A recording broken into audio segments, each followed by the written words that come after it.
আগামী শনিবার ঈদ উৎসবকে সামনে রেখে গতকাল তারকেশ্বর থানার উদ্যোগে তারকেশ্বর পঞ্চায়েত সমিতির মিটিং হলে মসজিদের ইমাম সাহেব ও প্রশাসনিক কর্তাদের সঙ্গে নিয়ে বৈঠক করার পর আজ ফের 4 জুন বিকেল থেকে সন্ধে পর্যন্ত হুগলি গ্রামীণ পুলিশের ডিএসপি হেডকোয়ার্টার অগ্নিশ্বর চৌধুরী মোটরসাইকেলে চেপে তারকেশ্বরের বালিগড়ি আস্তারা দত্তপুর গ্রাম পঞ্চায়েত সহ অন্যান্য এলাকার বিভিন্ন মসজিদে পরিদর্শন করেন, যাতে করে সুষ্ঠুভাবে এই ঈদ উৎসব সম্পন্ন হয়। সাংবাদিকদের মুখোমুখি হয়ে বালিগড়ি মুসলিম সম্প্রদায় সম্পাদক ও ডিএসপি হেডকোয়ার্টার অগ্নিশ্বর চৌধুরী কি জানালেন বিস্তারিত দেখুন, সঙ্গে রাখুন নিউজ বাংলাদেশা।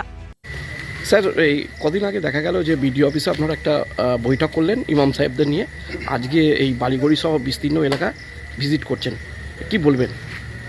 আজকে ভিজিট করা হয়েছে তার কারণ আমরা বিডিও অফিসে দুদিন আগে যে মিটিংটা করলাম সেখানে সবাই যেতে পারেনি, ওখানে উপস্থিতি তুলনামূলক কম ছিল। তো এই জন্য আজকে আমরা যেখানে যেখানে এনারা যেতে পারেননি আমরা সব জায়গায় গিয়ে এনাদের সঙ্গে একটু কথা বলছি।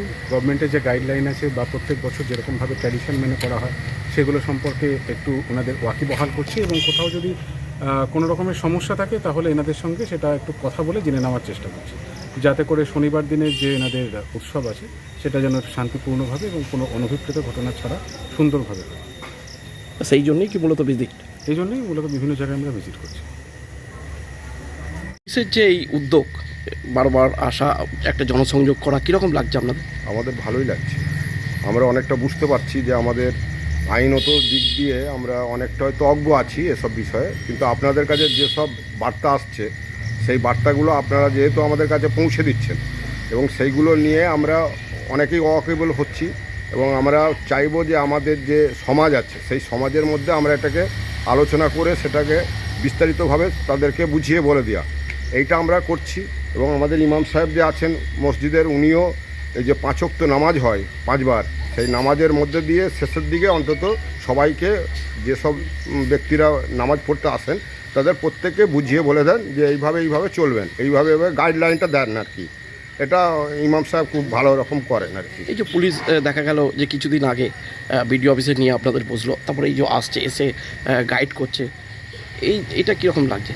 এটা আমাদের ভালো লাগছে, খুবই ভালো লাগছে যে আমরা মোটামুটি একটা আইন শৃঙ্খলার মধ্যে থাকলে কোনো মানে অশান্তি বা এই দিক থেকে আমরা অনেকেই সবাই সাবধান থাকবো। এটা আমাদের সবার মানে সমাজে বাঁচতে গেলে হিন্দু মুসলমান উভয় সম্প্রদায় প্রত্যেকের সঙ্গে আমরা মিলেমিশে চলি। আজ আমরা প্রত্যেকেই এত সুন্দরভাবে চলি যে কে হিন্দু কে মুসলমান এটা আমরা বুঝতে দিই না। এইভাবে আমরা ক্লাবের মধ্যেও আছি, তারপর অন্যান্য এতে অনুষ্ঠানেও আছি। প্রত্যেকটা অনুষ্ঠানে আমরা হিন্দু মুসলমান একসঙ্গে যোগাযোগ করি, থাকি, খুব বন্ধুর মতো। সুষ্ঠুভাবে আমরা যেন চলি, এইভাবে আমরা চলতে চাই। মানে ঈদটাও যেন সুষ্ঠু, ঈদটাও হ্যাঁ সকলের সঙ্গে মিলেমিশে আমরা চলতে চাই। কি নাম আপনার? আমার নাম আব্দুল হানিফ খান। এই মসজিদেই থাকেন নাকি? আমি এই বালিগড়ি গ্রামের সেক্রেটারি মুসলিম সম্প্রদায়ের, এবং আমি দীর্ঘদিন ধরে লাইফ স্টকের দীর্ঘদিন সার্ভিস করে এসেছি। আমার বড়দাও ছিলেন আপনাদের এই পুলিশ ডিপার্টমেন্টের 11th ব্যাটালিয়নের আব্দুল জলিল খান, এবং তারপর আমার উপরেও একটা দাওয়া ছিল, সেও 7th ব্যাটালিয়নের ফোর্স ছিলেন একজন।